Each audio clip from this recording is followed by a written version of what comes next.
All right. Well, today on the show, we are excited to talk to Mike MacKenzie. Mike, how's it going today? It's going great. Thank you very much. Yeah, it's we're honored to have you on here, Mike. You are about to release a brand new book. Before we dive into the book, though, I would love to just let you introduce yourself to the audience. Give us a little bit of your story. Tell us a little bit about what you do. Sure. Yeah. Again, as you said, my name is Mike, and my main ministry is helping Christian leaders in an intensive counseling format. Bit of my story, then I'll tell you about the place where the ministry that I work for.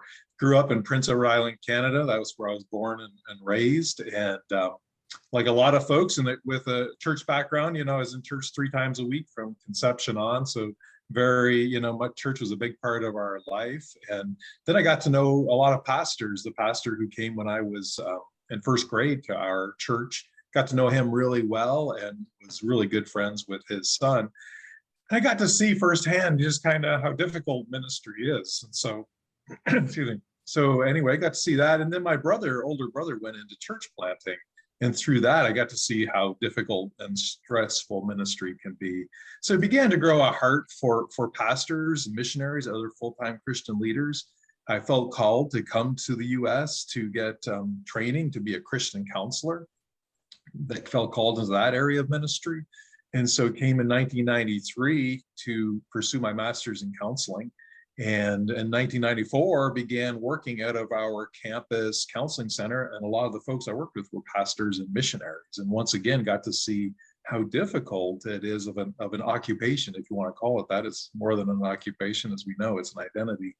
But just got to see the stress and the struggles of being in full-time ministry. And then since then have been counseling Christian leaders, since 1994, and had a private practice for a while, worked at a place called Blessing Ranch for a few years, and then now work with Marble Retreat. And so it's just been my area of passion, as well as my wife, Carrie. She was on the mission field for 3 years, and she got to see the stress that mission teams are under, and that they need a place to go to be counseled, encouraged, work through issues. So when she came back from the mission field in 2000, she had a passion as well to work at an intensive counseling retreat center for pastors and missionaries.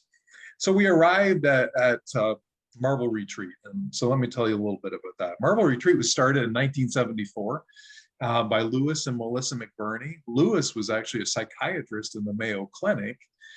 And he was over the therapy part of the Mayo Clinic there, and they were having a lot of pastors and missionaries show up with what we call psychosomatic issues. And so what that is there's physical symptoms, physical issues, but they would do the complete Mayo workup and find nothing physically wrong with them. So they determined they were of an emotional origin. And so they would bump them to psych, and Lewis was seeing more and more pastors showing up at Mayo with GI issues, migraine issues, back pain issues, you name it. And at the end of the day, to oversimplify it, it was stress related, that their bodies were telling them you're taking on too much. Now in the 70s, there was nowhere to go. You really couldn't confess that you had weakness. So Lewis and Melissa began to have this growing passion to have a place for Christian leaders to go. So in 74, they opened Marble Retreat up in the mountains of Colorado. And we've been running year round ever since. And we do these 8-day intensives where Christian leaders come in and they get counseling for 8 days and hospitality and stay in our beautiful lodge. They're in the mountains, fresh air, disconnected from technology, all those great things. And it's been a great kind of healing venue for Christian leaders. That's great. That's great. And the book is called Don't Blow Up Your Ministry. Mm-hmm. And it seems like every single day, almost, you get online or you read an article that someone has done that's Mm-hmm. happened Yes. on national level, people that maybe everyone's aware of, or just locally, it's in our own towns. And Yes. One of the things that's just come up over and over in this season is just how stressed and discouraged church leaders are. A lot of church leaders, if they haven't blown up their ministry, a lot of church leaders have walked away in this season. Here we are, we're in September of 2021, and just everything happening in the world. What do you think that this season has revealed about ministry leaders here in the past just year and a half? Yeah, I think it's just further confirmed that ministry leaders, a lot of them are totally maxed out. The burnout rate for ministry leaders is just a little bit less than first responders, even before the last couple of years. Hmm. And now, with all the stress of COVID, the political polarization, all the tensions that they're dealing with in their setting, in their congregations, have shown they were already maxed out, had no margin, and now they're pushed even into more stressful decisions.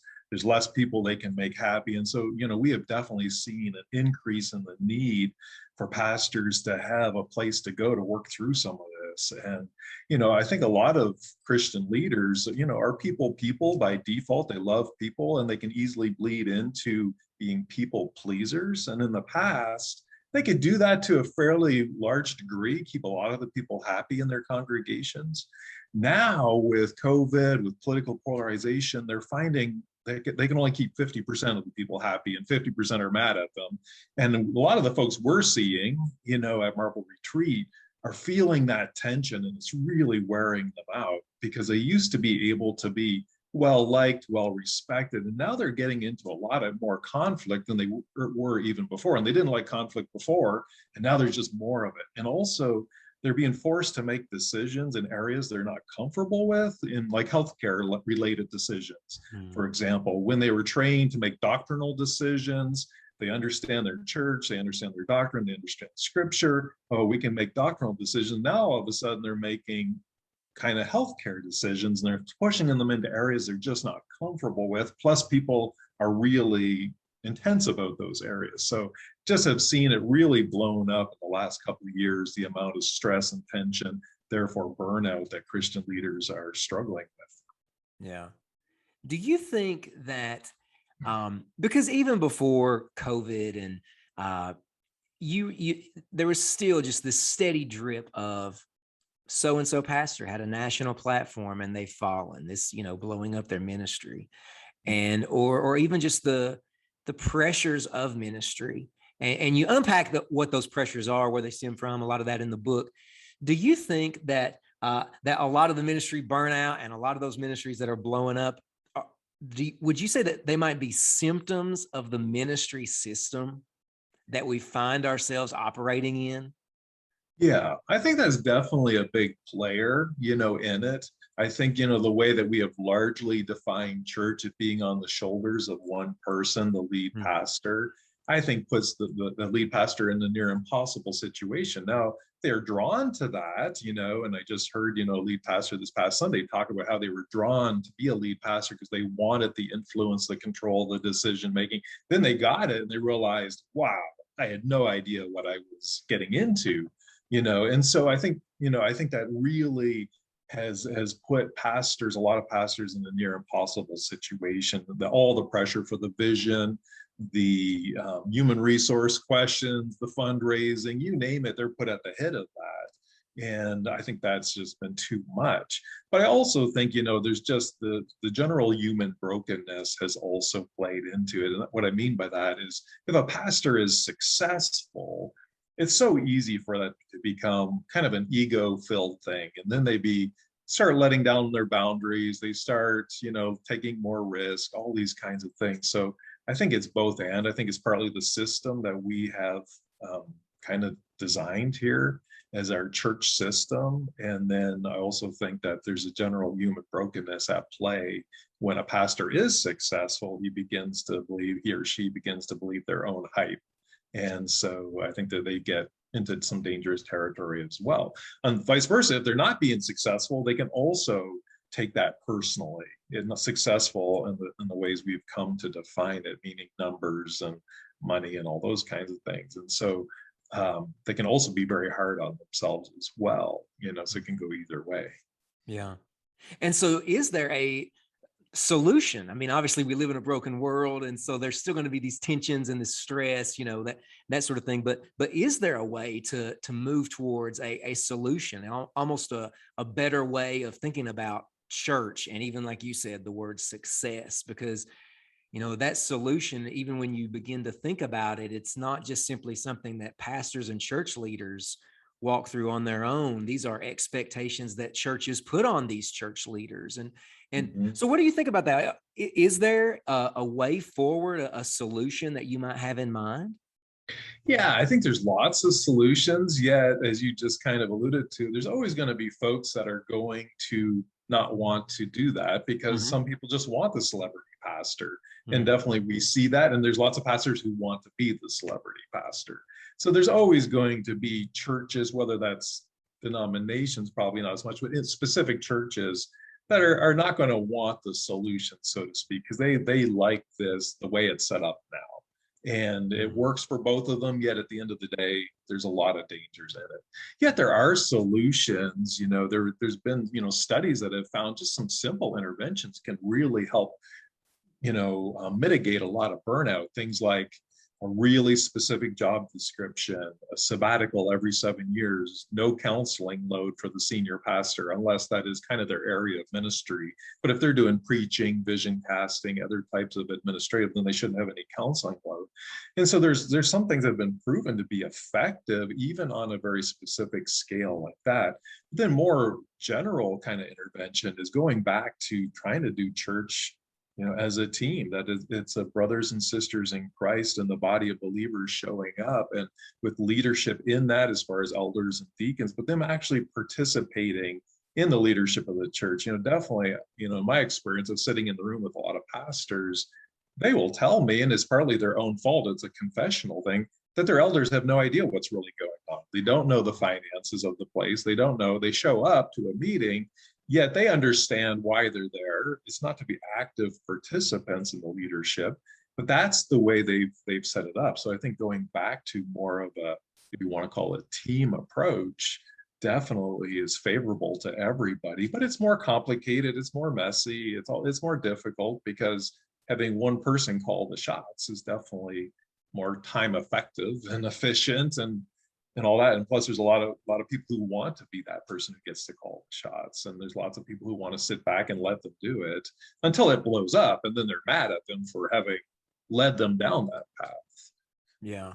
And you alluded to you talking about a team approach to ministry. How dangerous is it that so much of the church system that we have is it's often built around one person? All the decisions, everything, all the power, the influence. Churches may even go multi-site in these other Mhm. states, but the past is just one pastor that they've never met. And Yes. is there a correlation between just using the language of the book, blowing up a ministry, and this individual ministry where it's built around one person, one personality?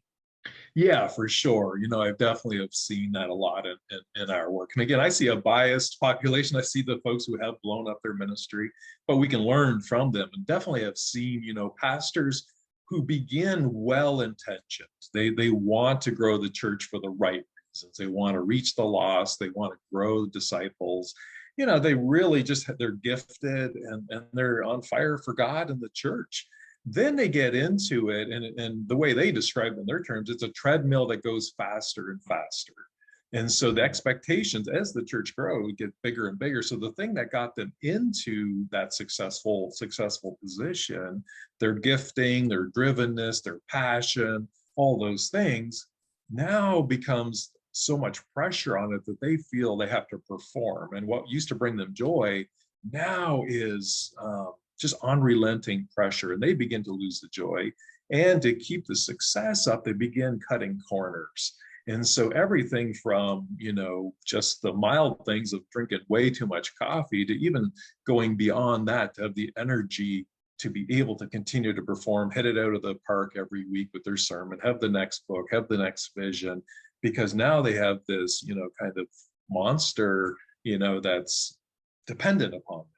And so many of them wish they could go back to rural Kansas to a church of 100 and just sit and minister with the people because of what now they find themselves trapped in. Now, while it's all successful, they're believing their hype, and other people are telling them it's going great. So they don't see that they're emptying themselves along the way, often until it's too late. But definitely see that success and the focus on one person being one of the major paths towards blowing up the ministry. Yeah.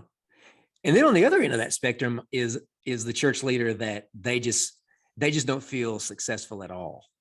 And even the way that we judge success, which is usually attendance and budget, Yes. uh, when they look at those, I don't feel like a success. And Mhm. and there's the temptation there, isn't there, to begin to cut corners, maybe make things look better than they are. And so would it go both ways, not just for the person that they just feel the success, how everything is growing, it's up and to the right, and they feel the pressure, but also the pressure of this is not going the way that we thought it was going to go. Yeah, I know what I see a lot for those pastors who are struggling because things are not growing is that they try to become something they're not. Hmm. And in order to be successful in being who they are, where they're planted, and they take on that pressure. And so whether they cut corners, they at least pressure themselves to be something they're not. They want to be like preacher so and so, and they want to, have the same programs like so and so when they're in a small church that can't fund that, can't handle it, because I think if I emulate the successful pastor, then I'll be the successful pastor. Yet I believe God has a calling for them in that specific situation, and instead need to live into that and not try to be Rick Warren at Saddleback when you were in a small town in the Northeast, then only 30 people in town go to church. You Mhm. can't try to emulate that, because that's not who you are and that's not your situation. But I definitely see pastors who struggle with not being successful, trying to be something they're not, and then they don't feel or experience self-acceptance or God's acceptance of them because they only think they can get it if I can achieve so many people coming in the doors or whatever, and have that pressure trying to be something they're not, which is very soul destroying long term to not be comfortable in your own skin. Yeah. You know, I want to come back to that idea of how can you become comfortable in your own skin. Uh, Mm-hmm. but one of the things I found so helpful in the book is a diagram that you have of a plant. And Mm-hmm. and there's obviously the plant that we can see, the fruit that we can see, but it's what's under the soil. It's what's underneath that we can't see. And you've used the example at least a couple of times already of, say cutting corners, and all of a sudden we're willing to do that. How can we begin to know, say, a ministry leader, how can they begin to maybe uncover those issues that are underneath the surface that might lead them to blow up their ministry? Yeah, if I could capture it in just a simple clause, it's being open to having someone help you understand yourself. And what I Hmm. mean by that, it's very difficult to do on your own. I think it's very difficult without somebody asking you questions and reflecting back what you hear and what you see to do it on yourself. And it's also difficult when you're surrounded by people who don't feel they have the permission to tell you things, or they do try and they get a defensive response. For example, I had a successful pastor come to Marble Retreat, and we do a combination of group and individual counseling. And he came into the individual session and said to me, "The group doesn't like me." And I'm like, "Yeah, they don't." And so he was like, "Why not?" Because on the stage, he's well loved. He's articulate, he's passionate, he's gifted, but he has that relationship with most people in his life that they're at least, in a sense, 20 feet away. A group counseling room is very different, it's very intimate. And so he was very surprised that people didn't like him, maybe even adore him in the group room, the other people who were there. And so he asked me, "How come they don't like me?" And I was like, "Do you really want to know?" It's kind of one of those moments you love as a counselor, like, "Are you ready for the truth? Can you handle the truth?" And so I went on to tell him about how abrasive and somewhat of a jerk he can be. And he Hmm. was taken aghast at this. He's like, "Well, give me examples." So I gave him examples of things he had said to people in the group room that were fairly uncaring, fairly blunt to some people who were grieving significant losses and other things. And he was like, "Wow, I had no idea." And so he had nobody who was reflecting back to him what they see, what they experience in him. Or some people tried and got ran over. I don't know. So to simplify, how do you get to the issues beneath the issues? I think there's lots of openings to those. I see it in everyday life of like, why does a person do things that way? Why do they feel that way? Why did they have that defensive reaction? But I think it's really helpful to have somebody outside of you say, here's what I see, here's what I experience when I'm around you. Here is, let me ask you a few questions. Why do you do that? And then, of course, there's the old intervention, which is a helpful intervention, the 5 whys. Now, why do you do that? And then why do you do that? And pushing it down to potentially getting to that identity level. Is it to feel adequate? Is it to feel loved? Is it to feel respected? What's really fueling that? But the biggest thing I would say is for a Christian leader to understand the issues beneath the issues is really being open to letting somebody else help you understand yourself. And that doesn't have to be, a professional counselor. It can be somebody who's close to you and wise in your life, somebody who works alongside of you. Definitely your spouse can tell you lots, if you give them the permission to do so, to speak into those areas. Yeah. Because in the book, you really give a lot of focus to the issue of isolation for ministry leaders. And what is it that makes us so, I guess, afraid to let those people in? What is it that makes us as ministry leaders we guarded, like you said? We want to keep everyone 20 feet away. We don't want to let anyone in. Why do we do that? Yeah, there's multiple reasons. One, of course, is we do get hurt.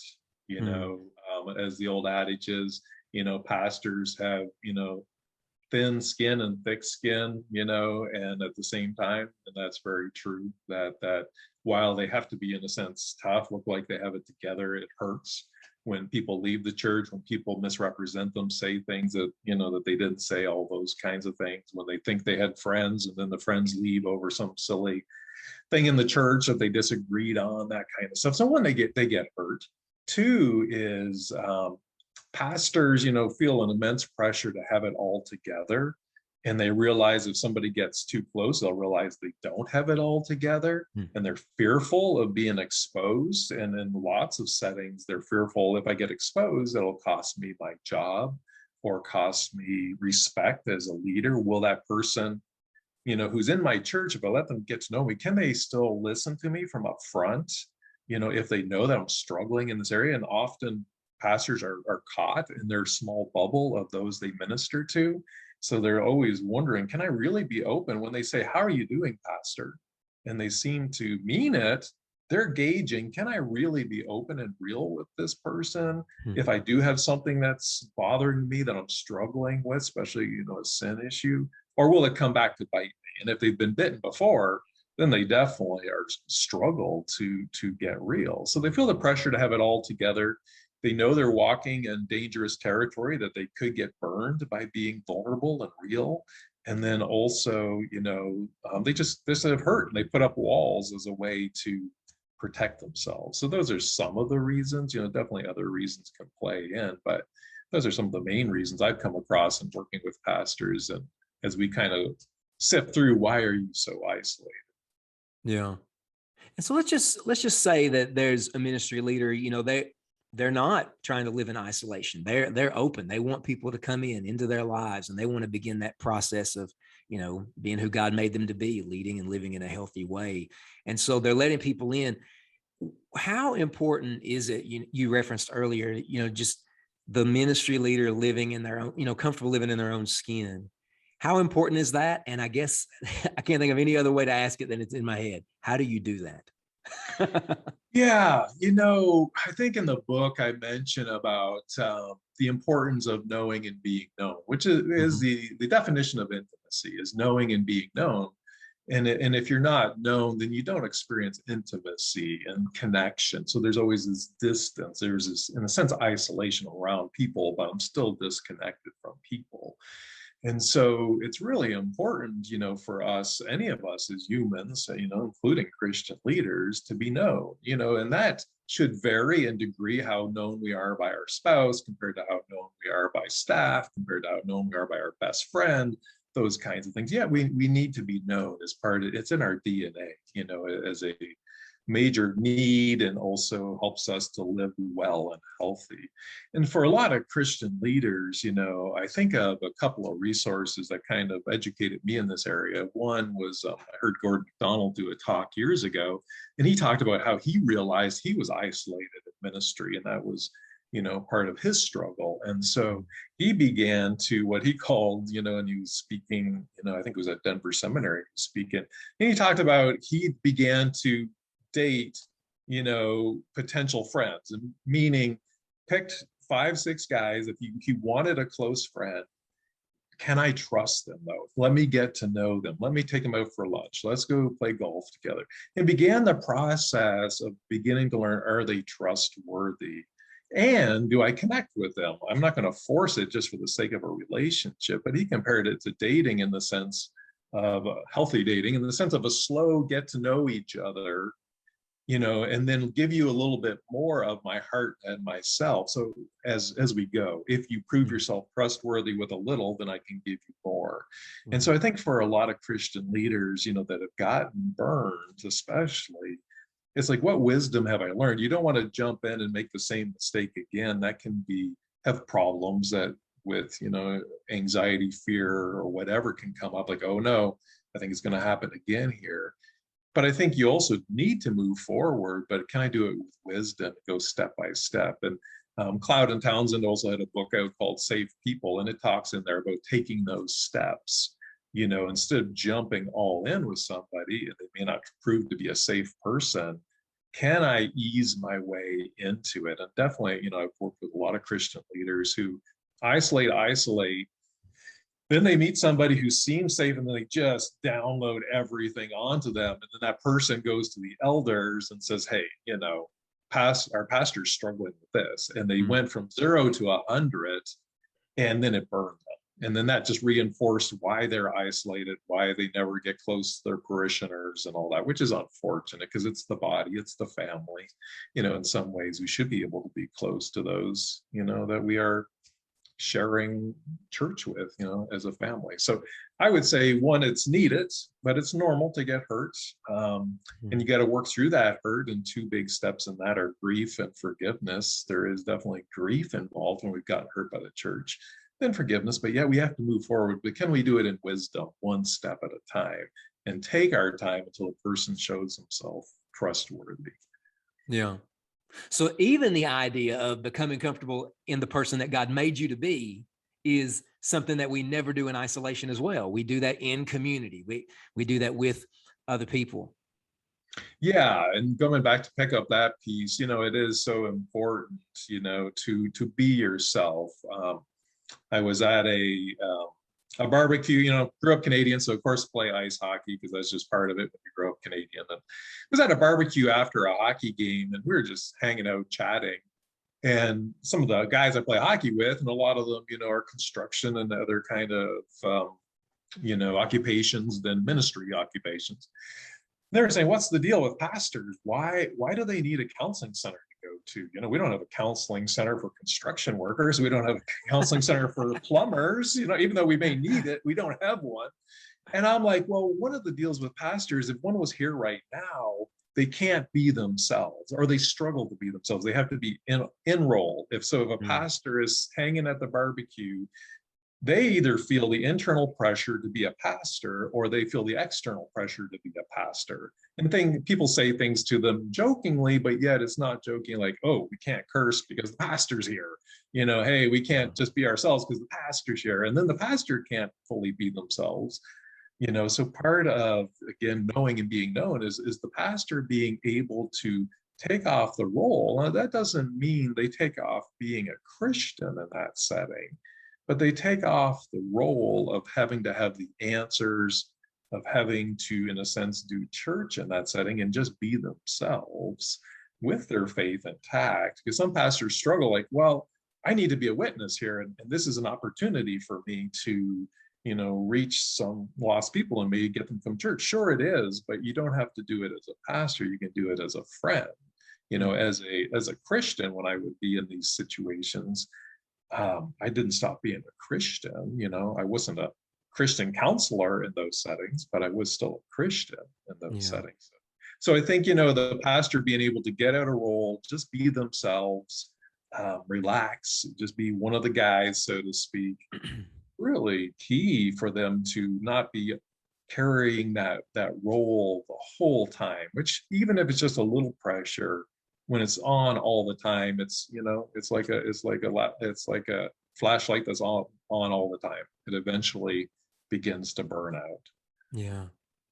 because that can be a real recharge place. Hanging with the guys, having a barbecue can be such a recharge place if you can just be yourself. Yeah. Or it can be draining if you have some agenda. While I'm here, I have to accomplish this, or I don't feel good about myself. If I don't, you know, invite one person to church, if I don't lead somebody to Christ, then I don't feel like I was successful. You put this agenda on the interaction that maybe should be there. Yeah, absolutely. Absolutely. Mike, what advice would you give to the person that might be watching this, or they're listening to this, and they have been burned by so many people? You know, they don't want to live in isolation, but everybody that, you know, I let somebody in and they just left the church, like you said, over, you know, trivial reasons, or just, you know, they've been burned so many times. They've learned kind of how to be who other people want them to be. You know, Mhm. they've learned to, you know, just navigate that kind of life, and they're just afraid of it happening again. What Sure. advice would you give to them? Yeah, you know, just quickly repeat, and then a new kind of angle on that question. You know, again, do they need to work through anything to kind of clean the slate? Is there grief or forgiveness that they need to work through? Because if they come in with some unfinished business from past hurts, they will, you know, this is a counselor talking, they will bring it into the next relationship. And Yeah. that'll either make them over cautious and kind of make the relationship not fully natural, or they may be over assertive because they're trying so hard, you know, not just be themselves and take the risk. Whatever happens. And then, as I mentioned before, I think there's room for wisdom in all, you know, human relationships. I think that, you know, scripture tells us protect our hearts, you know, it is the wellspring of life. And so I think that there is, you know, a God-given mandate to protect our hearts. You know, we are called at times to take risk, obviously caring for others who are broken and with the potential of getting hurt. Yet we can also protect our hearts. We don't have to give our hearts to everybody out there. So I think we can use wisdom of when to draw boundaries and all those things. Now, coming at it from a slightly different angle, definitely have worked with a lot of Christian leaders, and I don't say this is ideal, but I can understand the wisdom in it, who have decided to have their closest friends outside of their church. And what they mean by that, love the people in the church, we're brothers and sisters in Christ, I serve them, I show up at the hospital for their funerals, all those things. But the people I really get real with are going to be outside of the immediate church, because I don't want any strings attached. That feels safer. So how do they do that? Some of them go back to old seminary buddies, you know, that, hey, went to school with this person 20 years ago. We connected. Maybe we can, you know, revive that friendship, you know, that I had. Another way that's been an interesting way to me is that sometimes in this kind of coming out of burnout, one of the things that a lot of Christian leaders have been reminded of is the need for hobby. And so in that hobby, they begin to meet people outside of their church. So if it's photography, if it's golfing, if it's fly fishing, you name it, you know, I've worked with a lot of Christian leaders who realize to have a better, you know, kind of fuller life than just ministry. I need to pick up a hobby or renew an old hobby. And in that, they begin to find friends that are outside of the church who become very close friends. And it's been interesting as I've talked to people 6 months, 8 months, a year after they've been at Marble Retreat, and they're like, we finally have some good friends. And we met them through our hobby, because otherwise the only people I met were within church, you know, is the people on my staff, the people who show up on Sunday morning, the people who show up Wednesday Bible study. Those are the only people I ever meet. And when I go to Walmart, that's the people I talk to, is the people I run into from church. So I'm always stuck in this bubble. But I just signed up for this golf class, and there was this other couple, and my wife and I really hit it off with them. They were mature, intelligent. They went to a different church, you know, down the road. And now we've become close friends. So again, everybody has to make their own call on that. There's some people resist that idea of having close friends outside of their immediate church, because in the ideal world, we should be able to do it within our own church.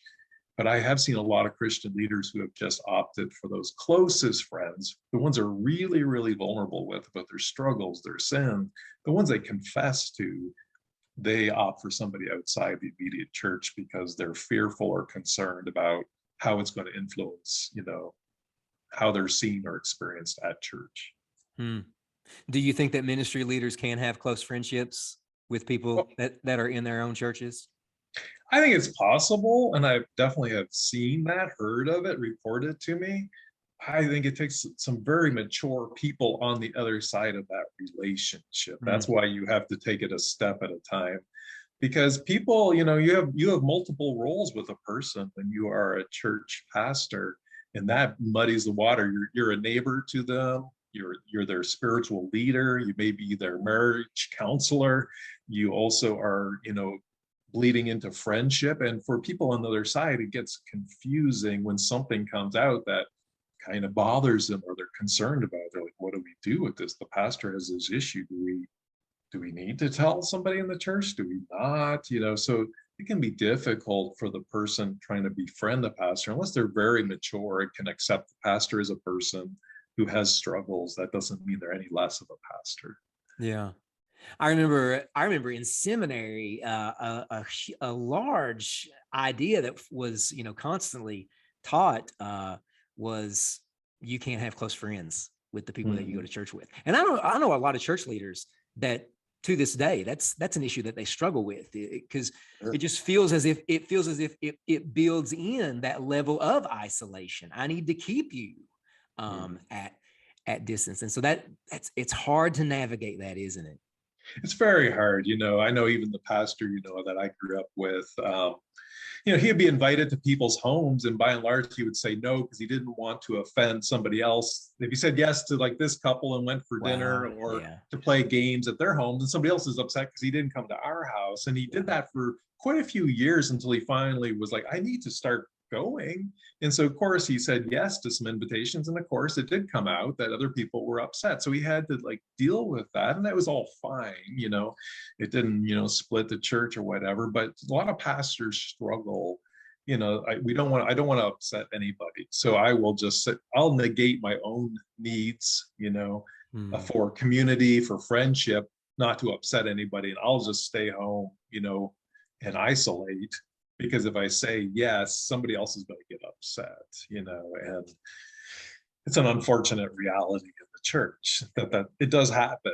Yeah, you can deal with that. Everybody needs to, in a sense, grow up a bit in that area and realize the pastor can choose their friends, and that's not an offense to anybody else, because all of us do that to some degree.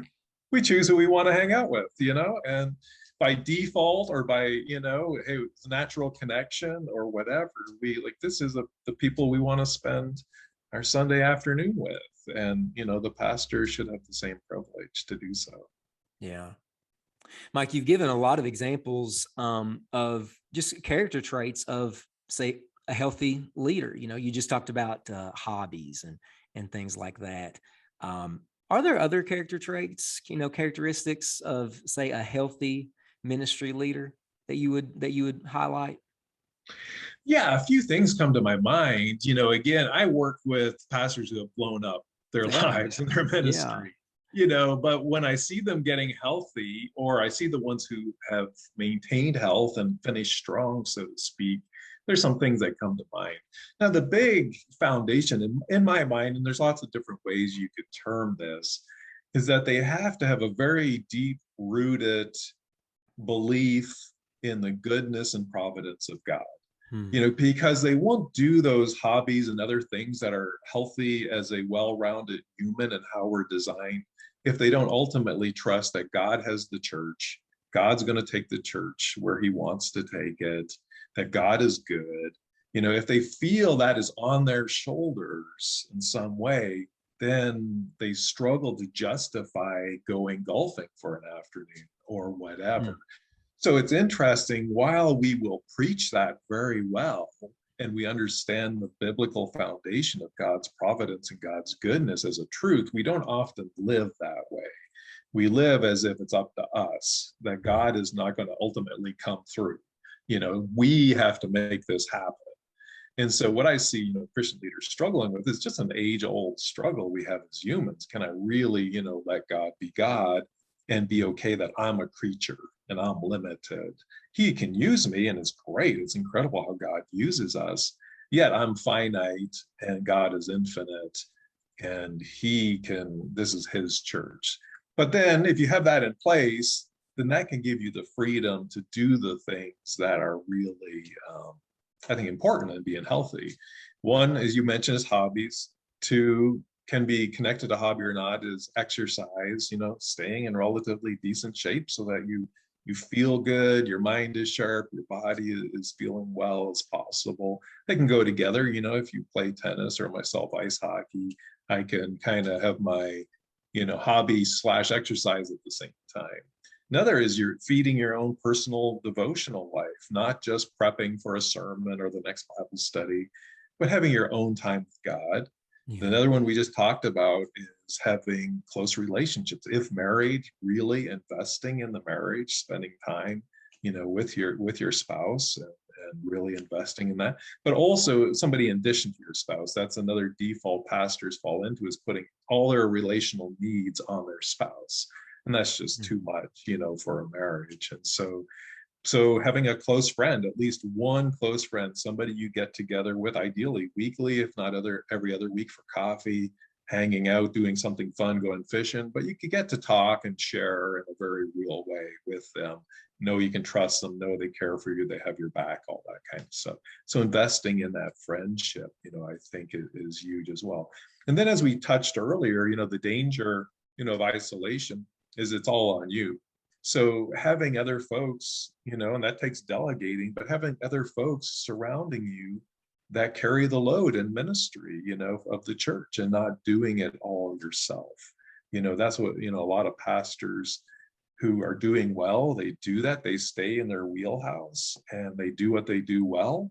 There's always some things with any job that we don't like to do. There's always going to be some aspects. But yet, by and large, having it very specifically defined, I preach, I vision cast, and I whatever else. I don't do everything, the administration, the HR stuff, the fundraising, the building planning, you name it. Some pastors get pulled into all of those areas and are expected to do it very well. So a lot of pastors, I think, who are healthy leaders who make it, 40 years in ministry and finish strong, they've learned that other people have their wheelhouses as well. And that's not a reflection on me to let them do their thing and support them and encourage them in that. And just trying to get the church to see that this is best for everybody. So those are some of the things that come to mind. But again, when we peel back the layers of why don't you do that, at some level, it comes back to some, I hate to say it, but some kind of a distrust that God's going to come through. That I have to do this. This church is not going to grow. This is not going to happen unless I do it. And that's dangerous, for us to take it upon ourselves that if this doesn't happen, now all of us as Christian leaders will say, no, it's God's ministry. But then we walk out the door and we largely act like it's our ministry and it's dependent upon us. Yeah. It's so easy to do. Absolutely. Yeah. It's very easy to do. Yeah. And so Mike, I want to honor your time. It's been so good to talk to you, but I would love to hear you speak to the man, the woman, church leader that's listening to this, and they are burned out, and maybe they are right on the verge of blowing up their ministry. They are on this path, and you've just been speaking to them, and they feel it inside what you're saying. He is talking to me today. What would you say to that person? I would say first, there's hope and there's help. They're often, because they are trapped in this silo, so to speak, they don't see any way out. And unfortunately, and you've seen the stories, unfortunately, suicide has become a factor with Christian leaders. Yeah. And it's so heartbreaking. And why does suicide happen? Because hope is lost. I don't think there's anybody who can help me. I don't think there's hope. And it's heartbreaking, because here we are, we're people of hope. We have the ultimate hope.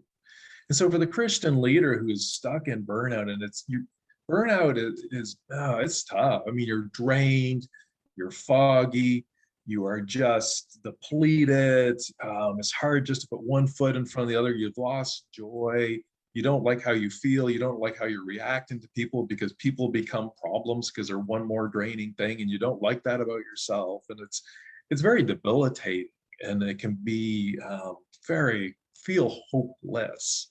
But the main message is there is hope and there is help. There's a lot of folks, well, there's professional folks like myself, but also sometimes it's the elder, I've never fully opened up to, but he seems like a nice guy. Maybe I need to go for coffee with him, and take a step to say, hey, this is what it's really like. There's always that chance, of course, yes, of getting burned. But if you stay in isolation in your silo, for sure it's not going to get better, unless you're lightning strike from God kind of thing. You're going to keep doing the same thing over and over again. And that's, again, another weakness of us as humans. We like to keep doing the same thing, even if it's not working. And so I would say there's hope and there's help. So reach out. That's how a lot of folks find us, is they hit that wall and then they Google counseling for pastors, and Marble Retreat shows up. But there's lots of other places across the country that are there to help. And so once you sit down with somebody and they begin to peel back the layers to show you what's going on, I've been surprised as a counselor to leaders when I go in and we're getting to the issues beneath the issues, that they're going to be, it's going to be bad news to hear this about themselves. And most of the time they're actually relieved, because they have over spiritualized their burnout, meaning if I had more faith, I wouldn't be burnt out. Not realizing there's actually another kind of brokenness happening in there that actually can be healed and worked with. And so when I go into it, like I'm listening, watching them, and we're digging around, and I'm thinking, oh man, I think this is really their key struggle.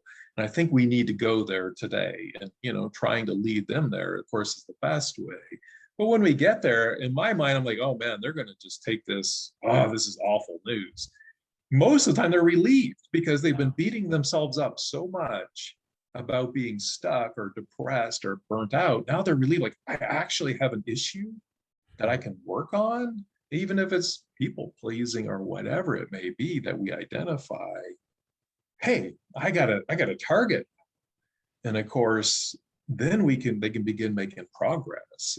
And so again, I just say there's hope out there and there's help. And we have personally seen it, of so many Christian leaders who are burned out, done with ministry. I'm done with this. Truck driver is the most common fantasy I hear about. I'm just going to go be a truck driver, because then I don't need to deal with people anymore. I mean, I hear that nearly every intensive counseling doesn't do. I'm going to be a truck driver. I'm just going to be a truck driver, but now we see them going on in ministry, to be fruitful and also wholer. It's always a journey for all of us to grow in our Christ likeness, our wholeness. But there's hope and there's help. There's people who can really help, but you do have to step out and make that call, initiate that conversation, whatever, say, I need help. I'm not doing well. Yeah. Wow. Mike, thank you for that. Hey, Mike, so how can people connect with you online? Where can they find you? We will link to the book in the show notes. Don't Blow Up Your Ministry. I think this is a book that not just individual church leaders need to read. Church leadership teams should read this. Elders, and staff on churches, they should read this together. This is a book so many churches need to have in their hands. I think all churches, whether you're convinced, oh, I'm not about to do that at all, well, you should read the book. And and so we'll link to that in the show notes. Sure. But what are some other ways that people can connect with you online?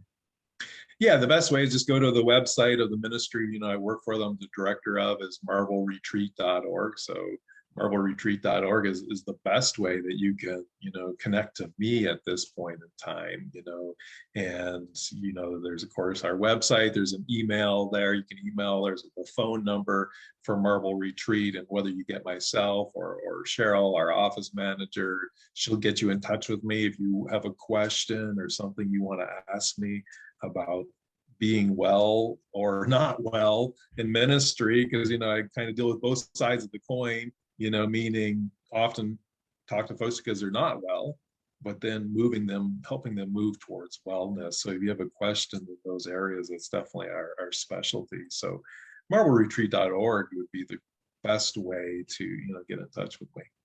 All right. Well, that link will be right in the show notes. We encourage people to check it out. Hey, Mike, thanks so much. This has been great to talk to you today. Hey, good talking to you too, Mark. Thank you.